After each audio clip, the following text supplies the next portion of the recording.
So here's what's up. There's a lot that's happened since the last video, and I'm gonna get you all caught up to speed. Tonight, we're just gonna chill. Between the traveling and the tutorials and the new gear, we're long overdue for a night of just doing some deep sky astrophotography in the backyard. So that's exactly what we're gonna do. In this video, I'm gonna explain to you guys what the heck happened to my yard as we photograph the Wizard Nebula.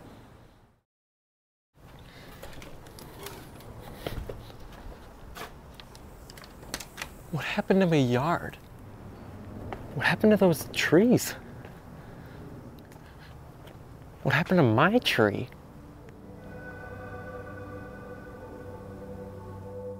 About a month ago, my house and my neighborhood was hit with one of the worst storms I've ever seen. The storm brought hail, torrential rain, and straight-line winds. But most notably, it brought a downburst with winds of up to 70 miles an hour. The storm knocked out power for almost a full day, and the neighborhood took a long time cleaning up the damage. Luckily, the house only took some minor damage with a little bit of damage on the roof, but I can't say the same thing for the trees around me.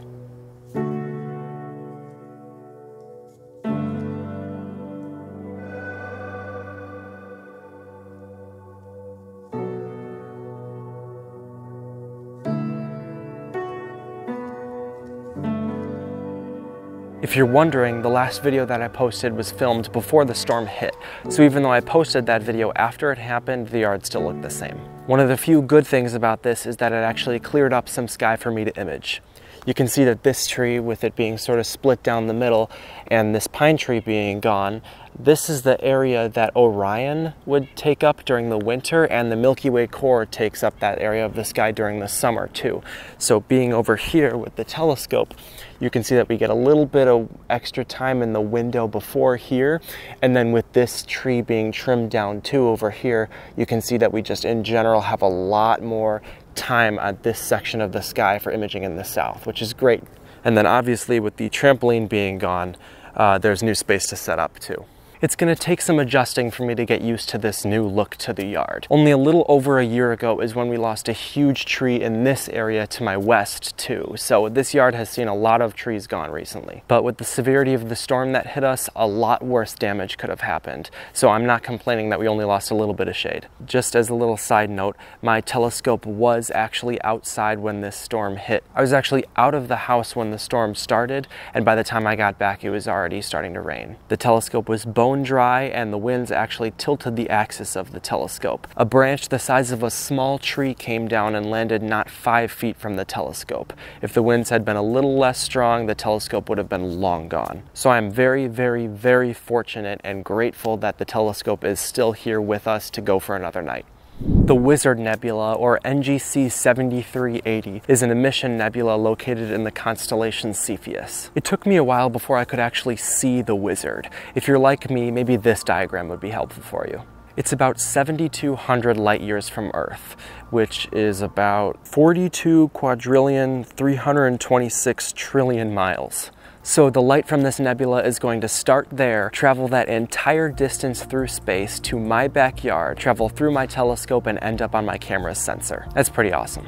Believe it or not, it's actually pretty easy for these fancy astronomy cameras to pick up the light from these nebulae. The difficult part is when you have other sources of light to deal with, such as neighbors' floodlights, car headlights, or I don't know, the entire city of Chicago. These other sources of light cause a ton of light pollution for our night sky. When you have all of this light pollution to deal with, it becomes increasingly difficult to separate the light from the nebula or galaxy from this washed out haze. These filters do an incredible job at reflecting back sources of unwanted light and only letting the light from these nebulas pass through. The filter I'll be using tonight is the one I use most often. It's super strict and it does a great job at reflecting back a ton of light pollution. The filter is actually so strict you can only use it for nebulae. If you were to try and point your telescope at a galaxy using this filter, the filter would actually block out light coming from that galaxy and you would only be able to see the nebulae within it. These types of filters are called narrowband filters because of their narrow bandpass of light. On the contrary, you also have broadband filters, which are typically less expensive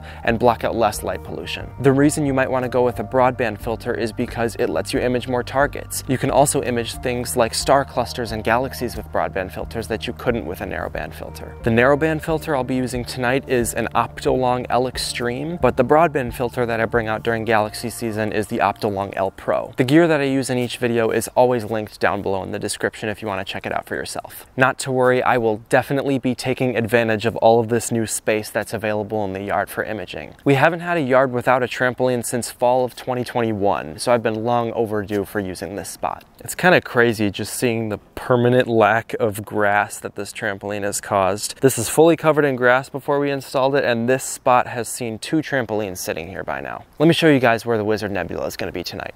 It's actually gonna be, it rises in this little pocket with Cassiopeia here, and it'll go all the way over and set in that pocket.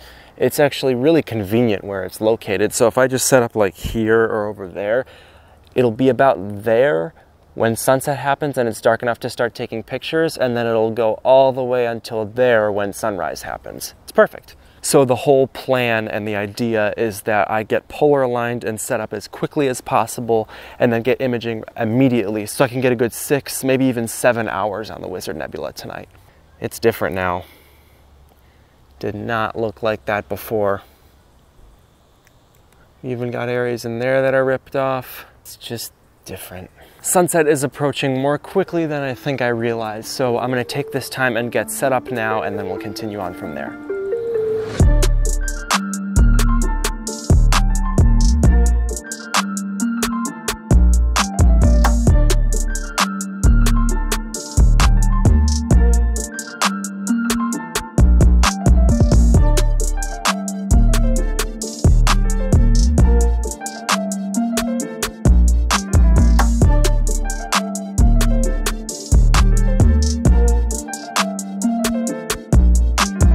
Alright, so as you can tell, it's a little bit later now and I'm fully set up. I just have to plug everything in and I'll be good to go. It's just about dark enough to the point where I can start to see the first stars in the sky. So that means it's time to get focused and polar aligned. The forecast for tonight looks great in terms of clouds.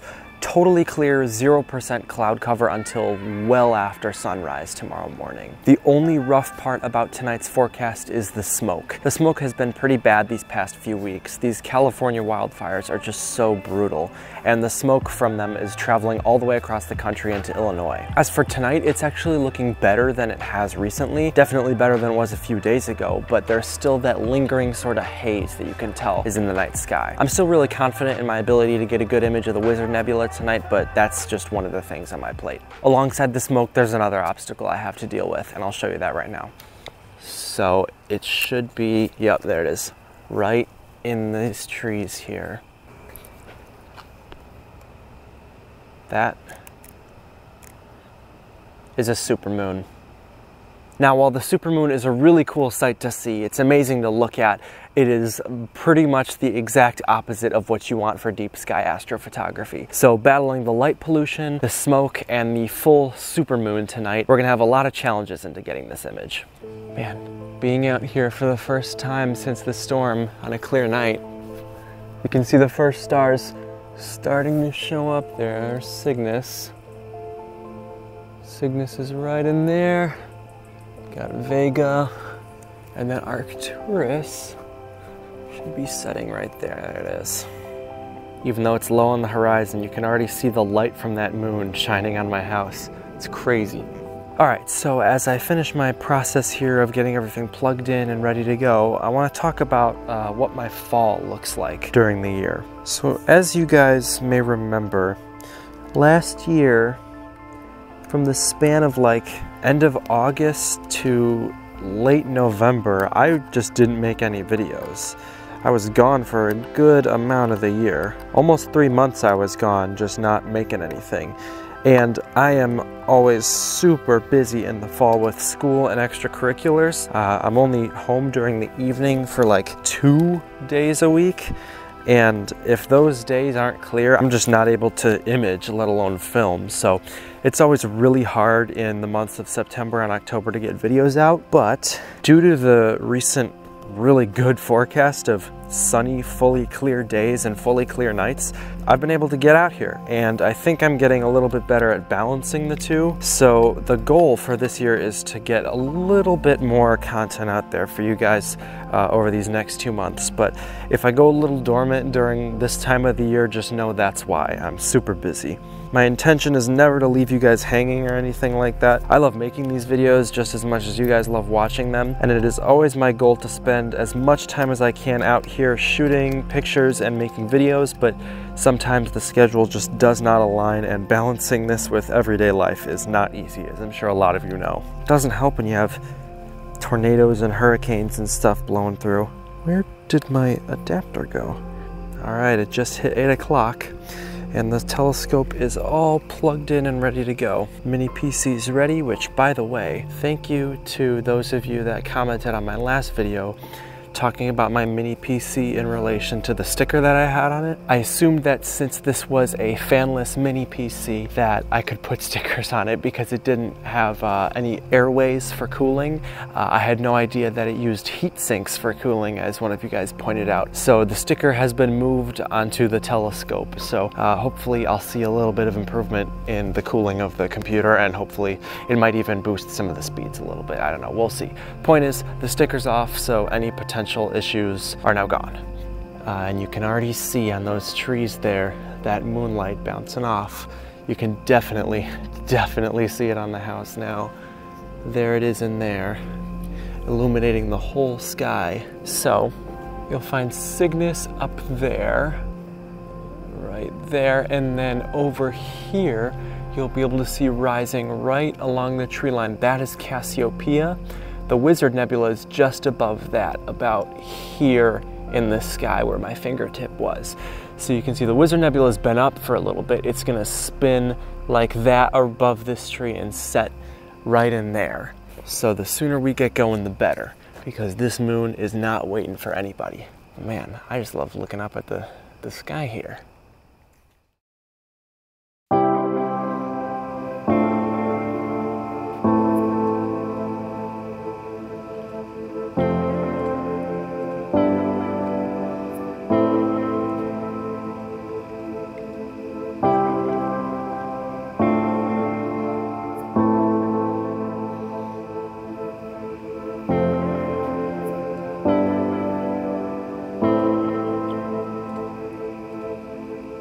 Alright, so in hindsight, I should have expected this. I use Nina and I'm fully polar aligned now, and I've taken all my flat frames. Everything's ready to go to photograph the Wizard Nebula tonight, and it is 9:10 p.m. For reference, sunset was at 6:59 today.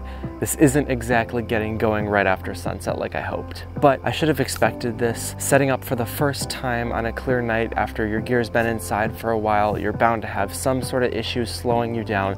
There's more steps you gotta do to get back into things, and it just naturally just takes a while. We still have a ton of time until sunrise tomorrow, and there's so much time to get going on the Wizard Nebula, so I'm gonna do that right now.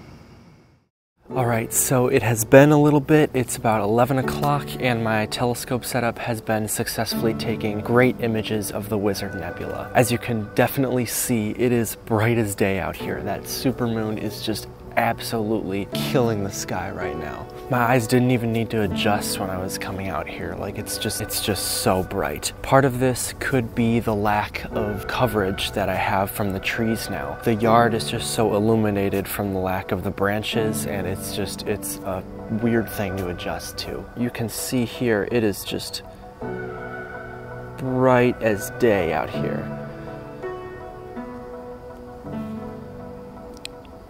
Up there. Got Cygnus setting behind the tree there. You got Cassiopeia over here. Wizard Nebula right up there. The setup is doing great work. Alright, so I hope you enjoyed this video. I felt like we were in need of a sort of chill, just backyard vlog. And you guys said in the poll that I did a few weeks ago that you really like these videos. So I love making them. I'm glad you guys love watching them, and hopefully I can make more of these. It feels amazing to be back out here just with your regularly scheduled programming, just doing some deep sky astrophotography. Although we've had a bunch of changes, I'm hoping to see it as more of a positive thing with more opportunities for better images to be taken with more exposure time. We also got a visit from the owl today, which is really nice. I hope you guys enjoyed that. I really hope you guys enjoyed this video, and I really hope you enjoy the image of the Wizard Nebula at the end. With that being said, I will see you on the next clear night. Clear skies.